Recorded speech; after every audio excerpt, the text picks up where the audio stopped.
ठीक है, हम लोगों ने आज की क्लास में क्या चीजें पढ़ी हैं? एक प्रोवाइडर की इनरोलमेंट, एक पार्टिसिपेशन। इनरोलमेंट का प्रोसेस क्या था कि क्या हो रहा है, प्रोसेस है इंश्योरेंस के क्या होता है, a process utilizing by the health care insurance plan to allow the participating provider in network who seek the provider care to their members. क्या कर रहा है वो? इंश्योरेंस के साथ इनरोल हो रहा है, इंश्योरेंस को रिक्वेस्ट भेज रहा है। रिक्वेस्ट भेजने का प्रोसेस क्या है कि रिक्वेस्ट भेजता है, उससे कॉन्ट्रैक्ट करता है, कंप्लीट करता है अपनी क्रेडेंशियलिंग इनरोलमेंट का प्रोसेस, सबमिट कराता है अपनी जितनी भी एजुकेशनल डॉक्यूमेंट्स हैं उनको, लाइसेंस को करवाता है सबमिट, और उसके बाद क्या करता है, जितना भी बाकी उसकी एक्सपीरियंसेस ये सारी चीजें होती हैं वो करवाता है इंश्योरेंस को सबमिट। डॉक्टर इंश्योरेंस को सबमिट करा रहे हैं इनरोलमेंट के लिए। अब इंश्योरेंस क्या करती है, तमाम चीजों को वेरीफाई करती है, उसके एजुकेशनल डॉक्यूमेंट्स को, रेलेवेंट ट्रेनिंग्स को, लाइसेंस को, सर्टिफिकेट्स को, एकेडमिक्स को, सारी जो उसके जितने भी डॉक्यूमेंट्स है एजुकेशनल, उनको वेरीफाई करती है, और वेरीफाई करके जब एक्सेप्ट कर लेती है तो वो क्या होता है, वो क्रेडेंशियलिंग हो जाती है। ठीक है, क्रेडेंशियलिंग के लिए हमने देखा कि मेडिकेयर के लिए चेन ऑफ ऑनरशिप एक जो है ऑनलाइन पोर्टल है जिसमें हम मेडिकेयर की क्रेडेंशियलिंग की रिक्वेस्ट भेज सकते हैं। ठीक है, मेडिकेड के लिए क्या है, स्टेट टू स्टेट वेरी कर रही है, उसकी एप्लीकेशन को डाउनलोड करके सबमिट कराना है। स्टेट टू स्टेट वेरी करने का मतलब है कि मेडिकेयर की हर स्टेट में इनरोलमेंट का प्रोसेस दूसरी से डिफरेंट है।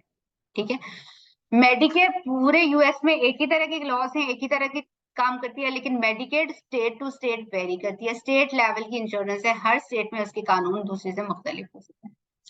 फिर हमने देखा कि कमर्शियल इंश्योरेंस हमारे पास 100 ऑफ कमर्शियल इंश्योरेंस है, तो council of affordable quality health care जो है, ये एक ऑर्गेनाइजेशन है जो देख रही है 1.3 मिलियन हेल्थ केयर प्रोवाइडर्स यहाँ पे हैं। ठीक है, और ये क्या कर रही है, कमर्शियल इंश्योरेंस की इनरोलमेंट कर रही है। अब इनरोलमेंट होने के बाद जो नेक्स्ट स्टेप आ रहा है वो पार्टिसिपेशन का आ रहा है। पार्टिसिपेशन बेसिकली क्या है, पार्टिसिपेशन वो प्रोसेस है जहां पे क्या है कि एक हेल्थ केयर प्रोवाइडर को चॉइस है अपनी मर्जी से मेडिकेयर के जो फीस स्केड्यूल है या फी जो हम कहते थे अलाउड रेट है उनको एक्सेप्ट करने का या नहीं एक्सेप्ट करने का। अगर तो वो अलाउड रेट को या फीस स्केड्यूल को एक्सेप्ट कर लेता है तो वो पार्टिसिपेटिंग प्रोवाइडर बन जाता है, अगर नहीं करता है एक्सेप्ट तो वो नॉन पार्टिसिपेटिंग प्रोवाइडर बन जाता है।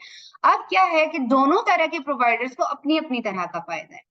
ठीक है, वो पार्टिसिपेट कर लेता है या नहीं पार्टिसिपेट करता, लेकिन हर प्रोवाइडर जो पार्टिसिपेटिंग या नॉन पार्टिसिपेटिंग है वो इनरोल होगा, उसकी क्रीडेंशियलिंग होना जरूरी है, क्योंकि वो क्रीडेंशियल्ड होगा तो उसको इंश्योरेंस आइडेंटिफाई करेगी। वरना तो अगर वो क्रीडेंशियल्ड नहीं है तो सिंपल हमने उसका क्लेम भेजा इंश्योरेंस को तो उसको आइडेंटिफाई नहीं करेगी, क्योंकि उसकी लिस्ट में वो बंदा है ही नहीं, वो प्रोवाइडर तो है ही नहीं उसको।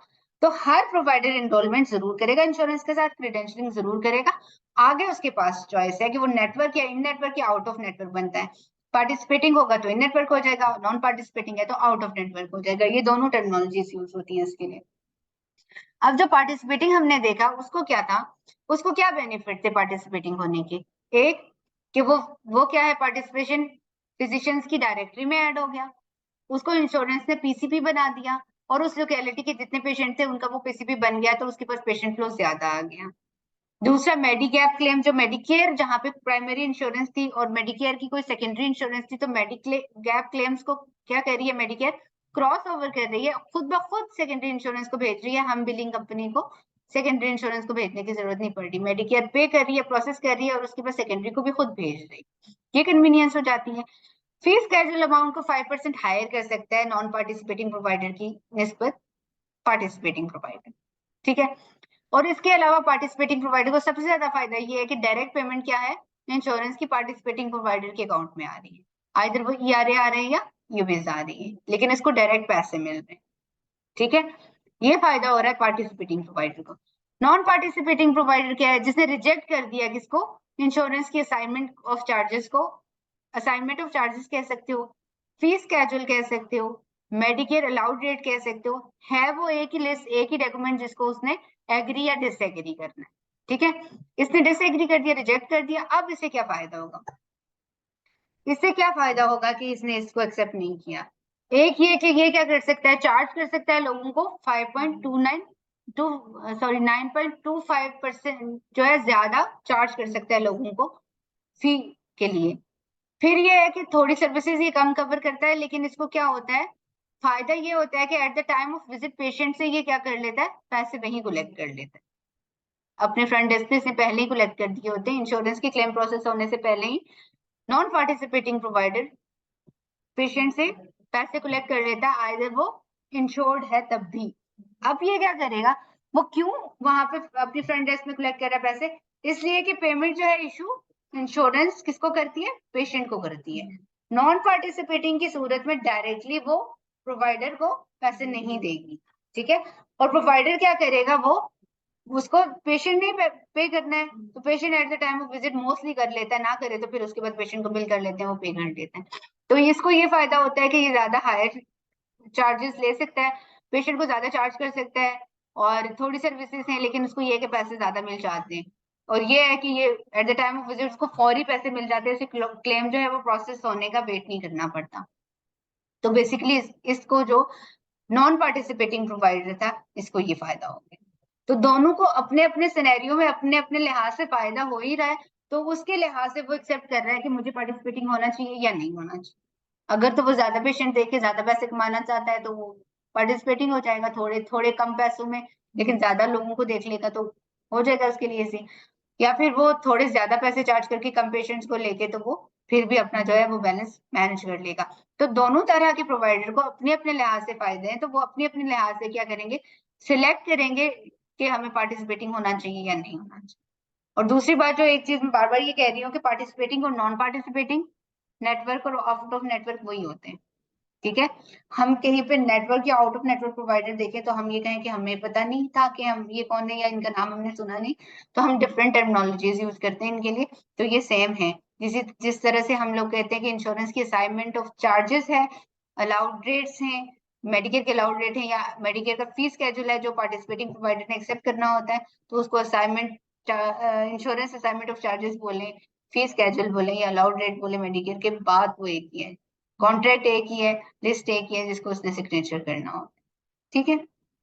ये मेरा ख्याल है आज के लिए काफी था। कल से हम रेवेन्यू साइकिल में उस पे आ जाएंगे, डेमोग्राफिक एंट्री पे आ जाएंगे, उन चीजों को बेसिकली ये सारी इससे पहले हमने जितने भी दिन देखे जितना पढ़ा, वो सारी चीजें हमारे रेवेन्यू साइकिल को सपोर्ट करने के लिए थी। क्योंकि रेवेन्यू साइकिल के अंदर ये सारे जब हम चीजें पढ़ेंगे, ये कॉन्सेप्ट या इन टर्मिनोलॉजीज का जिक्र होगा, तो हमें ऑलरेडी पता है कि ये टर्मिनोलॉजीज क्या है, तो हम इन चीजों को बेहतर तरीके से समझ लेंगे। रेदर देन कि हम एकदम से रेवेन्यू साइकिल में आते हैं और हमें ये पता ही ना होता कि इंश्योरेंस कितनी टाइप की थी, क्या चीजें थी, एचएमओस क्या थे, पीपीओस क्या थे, ये प्लान्स क्या थे, हमें हमें अगर एलिजिबिलिटी चेक करनी है तो हमें कैसे पता चलेगा। तो ये वाली चीजें हम ऑलरेडी पढ़ चुके हैं, हमारा बेस जो है वो स्ट्रॉन्ग हो चुका है। फर्स्ट वीक में हमारा बेस इतना बन चुका है कि हम रेवेन्यू साइकिल को देखेंगे तो हम इन चीजों को समझ लेंगे, हमें प्रॉब्लम नहीं होगी, ठीक है। इसके बाद हम लोग देख लेंगे कि मोस्ट प्रोबेबली नेक्स्ट वीक में हमारा जो है वो नेक्स्ट वीक के एंड तक क्या बन रही है, डेट क्या बन रही होगी, 19 बन रही होगी। तो मोस्ट प्रोबेबली फ्राइडे को हम लोग शायद अपना मिड टर्म ले लें, ठीक है।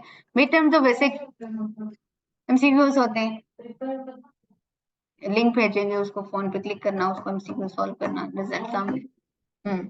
ऑनलाइन ऑनलाइन एक क्विज होगा, एक लिंक भेजा जाएगा आप लोगों को, उस लिंक पे क्लिक करके अपना टेस्ट स्टार्ट कर लोगे। 10 मिनट का टेस्ट है, 10 क्वेश्चन है, शायद मिड में या 15 है, इतना कुछ नहीं। जो मोस्टली हमारे पास मिड तक का वो जो है हमारा क्विज है, वो ये डेमोग्राफिक या सुपर बिल तक है, मतलब इससे पीछे पीछे जितना हमने पढ़ा है। उसके बाद हम लोगों का जो है बेसिकली आगे जो हम चीजें पढ़ रहे हैं, वो हमारा जो फाइनल है कॉम्प्रिहेंसिव जो है, उसके अंदर हमारे फर्स्ट लेक्चर से लेके एंड तक लेक्चर की सारी चीजें, वो असेसमेंट वो भी छोटा सा है। पहले हमारा फाइनल क्विज बहुत बड़ा हुआ करता था, अब उसको मैंने समराइज करके पता नहीं 20 क्वेश्चन रखे हुए, 15 क्वेश्चन, वो मैं थोड़ा सा रखी। तो ठीक है, थोड़े से भी अंदाजा हो जाता है भाई, जिसने पढ़ा होगा पता तो चल ही जाएगा, क्या जरूरत है 40 क्वेश्चन देने की, बहुत ज्यादा हो जाते हैं। लेकिन उसमें थोड़ा सा मीट का ये है कि रिजल्ट शो हो जाएगा वहीं पे, कॉम्प्रिहेंसिव का रिजल्ट शो नहीं होगा उस टाइम पे, आप लोगों को अटेम्प्ट करते नहीं शो होगा, बस मुझे शो होगा, क्योंकि मुझे जब अनाउंस करने को बोलेंगे तभी मैं अनाउंस करूंगी, वो उनकी अपनी मैनेजमेंट की पॉलिसीज के अकॉर्डिंग चलती है चीज। लेकिन मिड टर्म का ये है कि जैसे ही आप सबमिट कराओगे तो उसका रिजल्ट आपके सामने आ जाएगा, आपको पता चल जाए, और आपके सामने ये भी डिटेल आ जाएगी कि कौन कौन सा क्वेश्चन सही ऑप्शन कौन सा था, आपने गलत, आपने कौन सा लगाया। तो उस तरह से ये होगा, आपकी लर्निंग हो जाएगी, आपको पता चल जाएगा कौन सी चीज मैंने गलत की। तो वो हेल्प आउट हो जाएगा। 2 ही हमारे क्विज़ेस हैं और हमने इसको 2 पोर्शन में डिवाइड किया कि हाफ लेक्चर्स हो जाएँ तो फिर हाफ लेक्चर्स हो जाएँ तो ये चीज़ें। मेरा ख़्याल है कि अभी तक की जो है समझ आ गई होगी, इसको हम क्लास को आज ख़त्म करते हैं इधर ही।